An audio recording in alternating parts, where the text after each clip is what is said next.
রোজ রোজ কোনো তেল মশলা খাবার না খেতে চাইলে একদম তেল ছাড়া সহজ পদ্ধতিতে সকালের বা রাতের জলখাবারে তোমরা তৈরি করে নিতে পারো সুস্বাদু এই রেসিপিটা।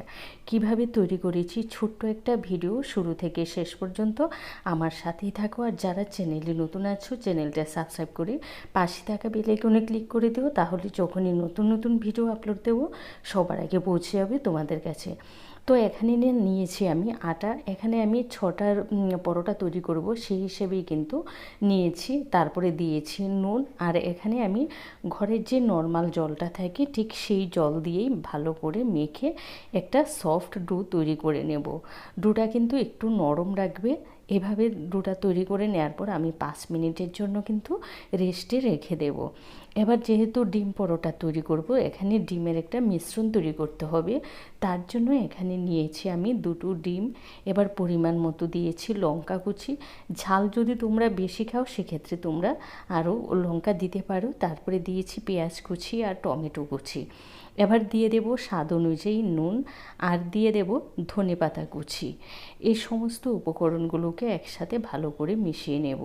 তোমরা এই রেসিপিটা অন্তত একবার তৈরি করে খেয়ে দেখো, কারণ অতিরিক্ত গরমে তেল মশলা না খেয়ে সকালের জলখাবার বা স্কুল অফিসের টিফিনেও কিন্তু অনায়াসে দিতে পারো।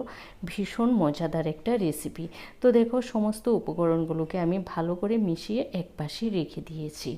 এবার ওই যে ডোটা তৈরি করে রেখেছিলাম আটার, সেই ডোটা থেকে লেচি কেটে আমি পাতলা করে একটা রুটি তৈরি করে নেব। এই রুটিটা না তোমরা একটু পাতলা করে অবশ্যই তৈরি করার চেষ্টা করবে। তো গোল গোল করে একটা রুটি করে নিয়েছি, যতটা চেষ্টা করছি গোল করার করে নিয়েছি। তো রুটিটা কিন্তু তোমরা দেখতে পাচ্ছ খুবই পাতলা হয়েছে। এবার রুটিটা সেকার জন্য একটা তাওয়াতে আমি দিয়ে দিয়েছি রুটিটাকে না বেশিক্ষণ সেঁকবে না, শুধু এপাশ ওপাশ উল্টেই সেঁকে নেবে। তোমরা দেখতেই পাচ্ছ আমি কিন্তু খুব একটা সেঁকে নিইনি, শুধু এপাশ ওপাশ একটু সেঁকে রুটিটি তুলে নিচ্ছি। তো এইভাবে আমি সমস্ত রুটিগুলোকে সেঁকে নেব। একবারে প্রথমে রুটিগুলোকে সেঁকে তারপরে একপাশে নামিয়ে রেখে দেবে। তো দেখো কথা বলতে বলতে কিন্তু আমার সমস্ত রুটিগুলো সেঁকা হয়ে গেছে। তো যারা আমার চ্যানেলে নতুন আছো প্লিজ চ্যানেলটা সাবস্ক্রাইব করে পাশে থাকা বেল আইকনে অবশ্যই ক্লিক করে দিও। ভিডিওতে কিন্তু একটা লাইক দিতে ভুলো না। এবার ওই যে পরোটাটা তৈরি করব, সেখানে না সামান্য একটু আমি তেল প্যানের মধ্যে একটু ব্রাশ করে নিয়েছি।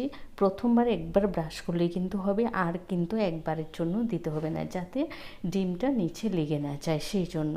আর ননস্টিক কড়াই তো, তাই খুব একটা ভয়ও নেই লেগে থাকার।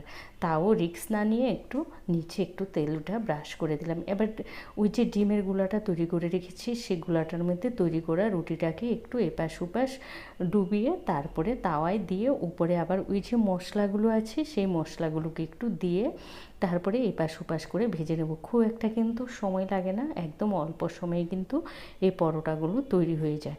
তো তোমরা দেখতেই পাচ্ছ কত সুন্দর আর সহজ পদ্ধতিতে বিনা তেলেই কিন্তু পরোটা তৈরি করে নিয়েছি। তো এইভাবে না আমি একে একে সমস্ত পরোটাগুলো তৈরি করে নেব। আমরা ভাবি যে পরোটা তৈরি করাই মানে তেল, বাটার, ঘি যেটা দিয়ে খাই, কিন্তু একদমই না। বিনা তেলেও কিন্তু এই রেসিপিগুলো তৈরি করে নেওয়া যায় একদম সহজ পদ্ধতিতে। তো এইভাবে আমি একে একে সমস্ত পরোটাগুলো তৈরি করে নিচ্ছি।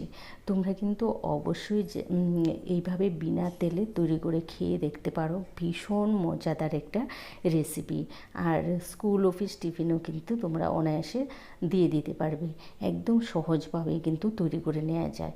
এই ভিডিওটা ভালো লাগলে তোমরা তোমাদের আত্মীয় স্বজন বন্ধুবান্ধব সবার সাথে বেশি বেশি করে শেয়ার করে দিও। যারা আমার চ্যানেলে নতুন আছো প্লিজ চ্যানেলটা সাবস্ক্রাইব করে পাশে থাকা বেল আইকনে ক্লিক করে দিও। আর ভিডিওতে কিন্তু একটা লাইক দিতে ভুলো না। তোমরা ভালো থেকো, সুস্থ থেকো। আবারও দেখা হবে তোমাদের সাথে নতুন কোনো ভিডিও নিয়ে। আজকের মতো টাটা।